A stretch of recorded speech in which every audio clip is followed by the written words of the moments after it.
this is how to perfectly line your brownie tin with the baking paper. So we've got a piece of parchment which is larger than the tin, and what we're going to be looking to do is to line the tin in such a way that the base is completely covered, but then that we've got two handles, one at each end, so that we can lift the brownie out once it's cooked.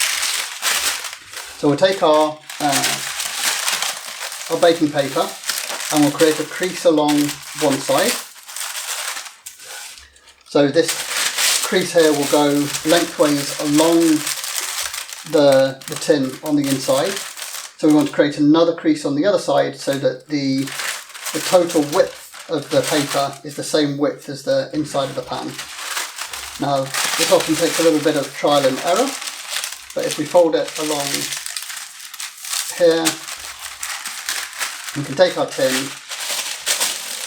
So we've got the paper with two folds underneath. Keeping the folds underneath, the paper goes into the tin, we push it into the corners,